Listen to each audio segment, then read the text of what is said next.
and welcome to our highlight show with the best picks of the week. Here's a look at what we've got in store today. Intricate inspiration. Barnaby Dixon's finger puppets are a huge internet hit. Home away from home, a vacation cabin on the Arctic Circle. Hip and happening, we take a look at this year's swimwear trends. We kick off the show with a British puppet maker whose creative figures are gathering quite a following on the internet. Barnaby Dixon is 27 years old, but he still has the imagination of a kid. Now, his puppets are made by hand and fit on or around the fingers for maximum movement. Now, it may sound like child's play, but his puppets and their antics are very popular on YouTube and Facebook. So let's see how he makes them come to life. Don't worry. This dinosaur might look dangerous, but it's perfectly harmless. Some clever hand movements bring this featherweight creature to life.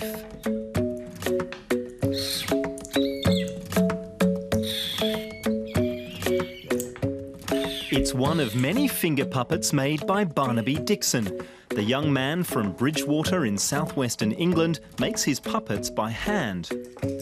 Dabchick the duck was his first creation. For me, the puppets that I'd seen before, more traditional puppets, didn't really have the same kind of fluidity and gravity as you're able to obtain with stop motion. So the result of stop motion was kind of my starting point. And I was thinking, how can I make live action puppets have the same sort of realism as stop motion characters? The special thing about Barnaby's puppets is that though they are built around his hands, they aren't glove puppets. His latest character is Manu. Barnaby can perform intricate movements that look amazingly lifelike.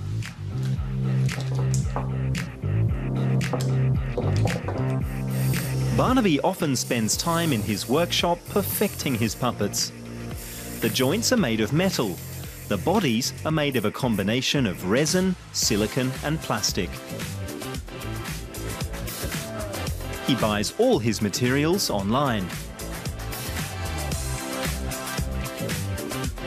One of the main challenges in building these puppets is you've got kind of two starting points. One is the kind of ideal puppet that you want to create, but then you also have to accommodate for your own hands and the asymmetry and the way that they move in a way that you wouldn't kind of imagine sometimes. So I think trying to marry those two things and finding something that works in terms of proportion but also in terms of movement and also in terms of aesthetic is tricky. Barnaby Dixon has his puppets perform everyday situations on YouTube. Dabchick the duck always plays the lead role. He posts a new video every week. He and Dabchick now have some 150,000 subscribers. The great British seaside, to feel the salty breeze rush through my feathers, soft wet sand, oh joy of joys, and lest we forget the proud fury of the waves thundering to balls. I'd like to go home now, please. However interesting your puppets are, whatever technical skill you show in their creation, the character of the puppet is what makes people fall in love with them to some degree, or at least want to come back for more. Barnaby Dixon also shows his puppets in local pubs.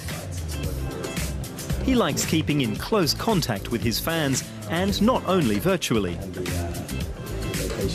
I think it's nice to show the puppets to the public because you get a sense of the reception through YouTube comments and through people liking it and things like that, but you don't really get a sense of people's faces when they see it, and when I see people's reactions and it's a positive one in the flesh, there's something different about that I value.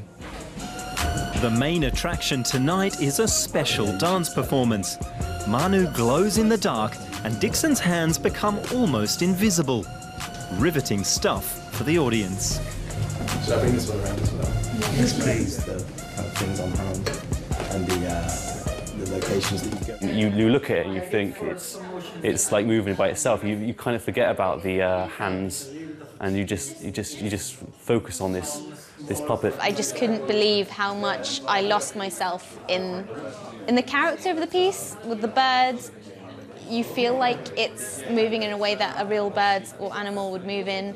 With the dinosaur, it's obviously, you know, no one's seen a dinosaur, but I feel like that's how a dinosaur would move. Barnaby Dixon is already working on new characters, but for now, Manu is enjoying his time in the limelight. Well, Berlin is also in the limelight at the moment, but for a different reason. For the next 4 months, the capital is hosting the largest garden festival in Germany. It opened in April, and more than 2 million visitors are expected to view the latest garden design ideas and landscape architecture from various regions of the world. Now, the event is being held in an unusual location on the outskirts of Berlin in the former East, which doesn't see much tourism, but the fair has put Marzahn on the tourist map.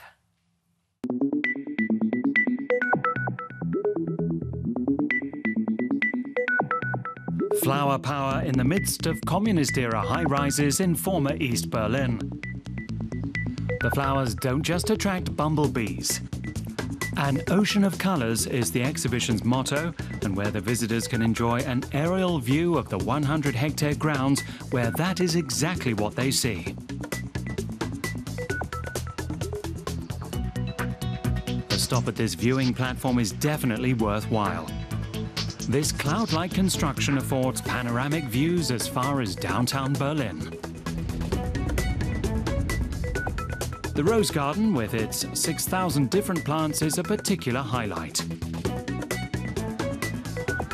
Gardening expert Renate Beermann is pleased with the wide variety of the display. Roses in all shapes and sizes, from ground-covering roses to climbers, bed roses, everything you could wish for. Things you might want to plant in your own garden, or on the wall of your house. The exhibition's own flower is a Floribunda rose with a strong scent that can grow up to 1 meter high. It originated in Mayenne, France, and it's called Mademoiselle Mayenne. It's our trademark rose. Another highlight are the international Garden Kabinette, or garden cabinets, landscape gardens that display a message. Thailand portrays its geological formation history in a water basin. Katharina Lohmann supervised the project. The landscape gardeners from Bangkok paid special attention to geological processes in Thailand, how the nation came to be through sea quakes and so on. There are mountains which were introduced in a very delightful manner, and they're covered in Thailand's national color, which is gold.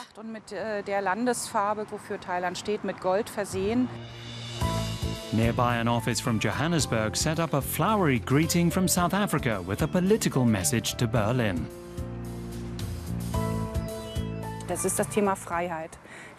Freedom is the theme here. That's why this garden resembles the hull of a ship, something most Europeans associate with Africa and slavery, but also shipping goods. And that's why the basic structure resembles a ship's hull. The garden is called African Bouquet. Danish sculptor Jeppe Hein created a maze of mirrors, his modern take on a Baroque labyrinth garden. The International Garden Show also provides ideas for creating green oases in a concrete jungle, with wild prairie plants or a tropical courtyard. A beach area, and mobile flower boxes are the latest trend. If you don't have a proper garden or lawn, you can quickly create a mini-sized garden with these elements. The Aquatica promenade shows water in a variety of ways, like this misty garden with vertical horticulture. It's a bit like a jungle, very tranquil. It's interesting how different the areas are. The waterfall is really quite loud, so it's like being in the mountains among the rocks. You can still hear it here, but the mist has a calming effect. The International Garden Exhibition will be presenting international gardening concepts until mid-October, like this new English cottage with its attractive flower garden. The good news for Berliners, the cottage, like the other world gardens, will remain open to the public even after the show closes. As will this traditional Oriental garden with its flowers and fountains. 100 hectares in green. A place to take some time out to relax and enjoy nature in the heart of an urban concrete jungle. Three-dimensional video animations tend to be a popular feature at light festivals, but they can also be applied indoors, which is what the Belgian artist team Skull Mapping does. They design video animations for restaurants and bars, and in one of their projects called Le Petit Chef, a tiny cook appears on the table and prepares various dishes for the guests. Well, the team is currently designing a similar work for a cocktail bar, and we were there to see how it functions. A tiny chef and his little helpers are preparing a piña colada as a teaser in anticipation of the real deal. Images that look incredibly real, projected onto the sculpted surface of the bar. All made possible thanks to 3D video technology.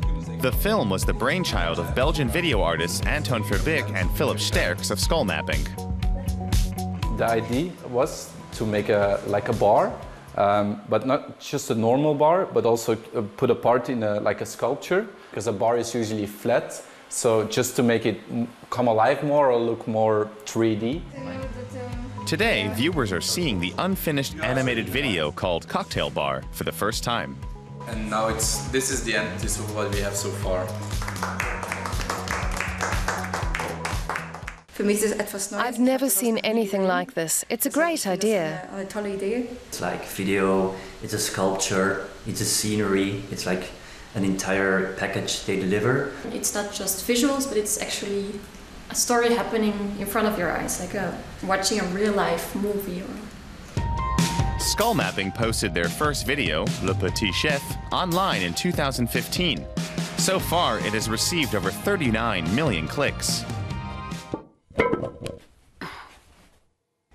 Bonjour, bienvenue. Oh.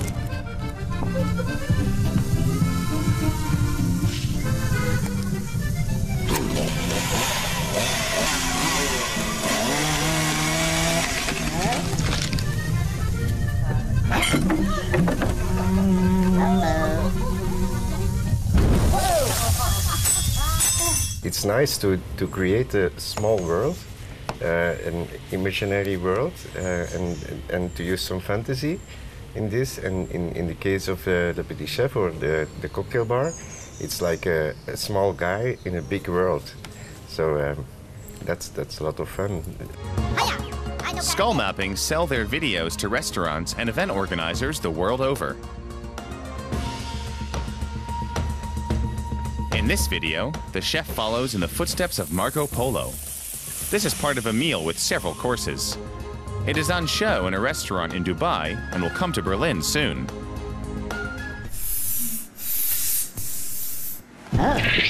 The Gallery Invasion video followed in 2016. It features a monkey pursuing a graffiti artist.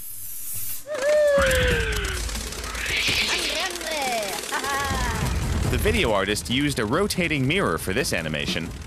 It enabled them to project the video throughout the entire room.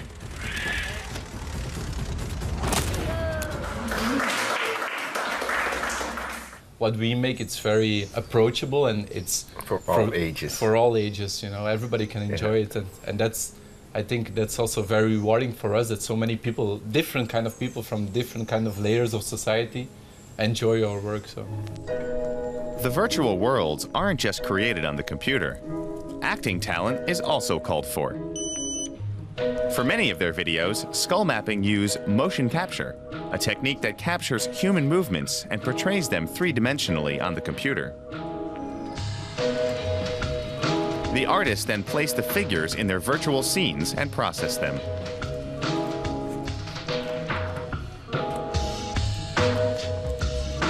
The special thing about their latest animation is that it's projected onto a handmade 3D landscape. I mean, we love to experiment with every new project we're doing and learn something new and find a new technique and at the end of the day tell a story in a new way. Cocktail Bar is due for completion with sound effects this summer. Philip Sterks and Anton Verbeek plan to post it online and hope that soon it will be available in selected bars the world over.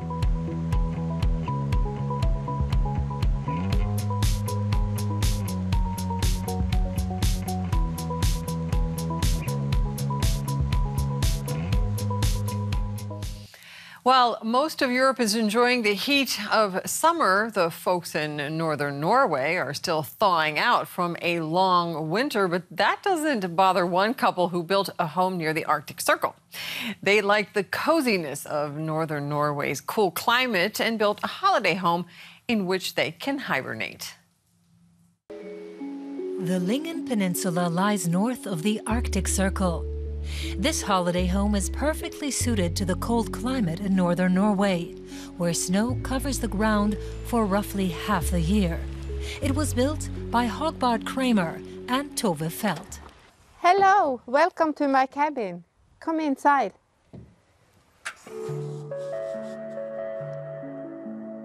The heart of the building is the living area, with its floor-to-ceiling windows, which afford a stunning view of the water. This 200-square-meter bungalow is Hogbard Kramer's and Tove Felt's weekend retreat. The retirees spend as much time here as possible. I enjoy most the silence and looking at the sea. We are relaxing more. We can read a book. We can be more outside. During the winter months, the sun doesn't rise for 2 long months. To compensate for the lack of daylight, Felt has decorated the house in vibrant colors and fitted it with cozy carpets and blankets. A geothermal heat pump and a wood fire ensure cozy temperatures. I can stand here and feel the warmth from the fireplace. It's very giving me a lot of energy. The house also boasts a sauna that can be used all year round. I go in the sauna every Saturday when we are here. We take the sauna and with the family too, with our daughters and grandchildren. They also take the sauna. And we have, we warm us here and have it very cozy. The bedrooms face the heath behind the cabin. Tove Felt and her husband searched for 20 years until they found this spot to build their cabin. Construction began in 2007. Their idea was to build a cabin that harmonizes with its environment, yet also provides a warm haven amid these harsh climes. I like the structure and the feeling, the warm feeling it gives. We wanted to that it should be like a shell. You see, it's oak around all on the outside. The cabin's wooden structure was neatly fitted into the fjord's rock formation. Its walls are aligned with local wind currents. Architect Snorre Stinesen designed the cabin and chose materials like oak wood, which will withstand the harsh Arctic climate for many years. It's untreated, so it has a grayish look, but still it's a warm wood. And then on the outside we used cedar, which of course in this climate also is very well suited and turns, silver gray in time.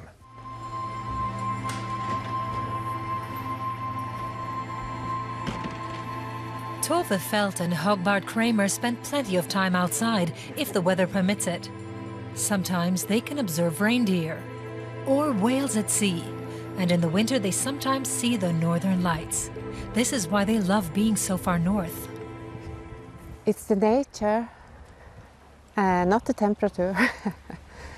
And yeah, the surroundings we have here that I haven't seen elsewhere. Yeah. For Tove Felt and Hogbart Kramer, spending time in their cozy cabin north of the Arctic Circle is bliss, no matter what the season. Well, up there in northern Norway, they might not be ready to dig out their bathing suits just yet, but most of Europe is sweating in the heat right now, so we want to give you some tips on the latest swimwear for women. Now, according to the top fashion magazines, retro suits are in this season. That means one pieces as well as high-waisted bikini bottoms combined with a halter top. So here's a closer look now at the suits, which are currently making a splash. When things get hot, one thing is crucial: a perfectly fitting bikini. They come in all colors and sizes, but each season brings new variations. This year, these bikinis are the eye-catchers. Clara Brandenburg sells beach fashion in Berlin. She knows what's hot this summer. The trend is every kind of print. Prints from the 50s, batik. Velvet's the new thing. And in recent years, knitwear. Crochet, high waist. The problem is, following the trends takes courage. After all, the sparse two-piece makes every problem zone visible. Some fashion labels are betting on body positivity, a positive attitude towards your own figure. The ad campaigns do without Photoshop. The point is to present your figure confidently, even if you don't look like a model. Designer Lydia Maurer has her own swimwear label in Berlin. Her bikinis downplay problem areas. This high-waist bikini is not only multifunctional, its ingenious lacing is a real eye-catcher. I think this high waist places accents where they've never been before. For example, a bikini like this draws attention to the wearer's shoulders. Otherwise, with beach fashion, people usually look at the bust and hips. The various models are tailored to the customer's wishes, and so every type of figure finds the right bikini. It's important to give women the chance to be the way they are. Some are curvy, some are more streamlined, and I wanted to find things that are becoming to women and that they can combine, depending on their individual build. An absolute must-have this summer is, again, the crocheted bikini. Eva Svoboda produces these two pieces. In her studio, she usually works with a group of senior citizens who are passionate about handicrafts.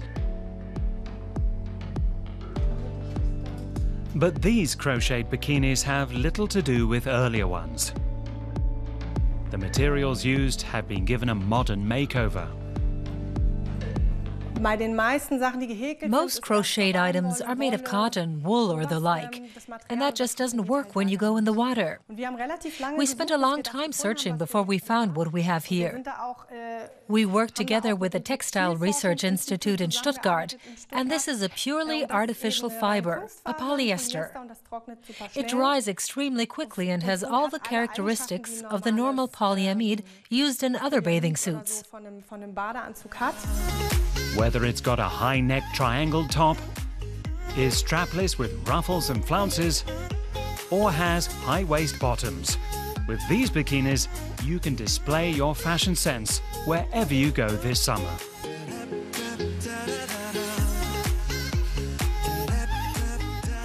And with that, we wrap up another week of Euromaxx. But remember, if you want to see any of the reports again, then just go to our website or Follow us on social media to see all the extras surrounding the program. Well, from me and the rest of the crew here at Euromaxx, as always, thanks for tuning in, and we'll see you again next week.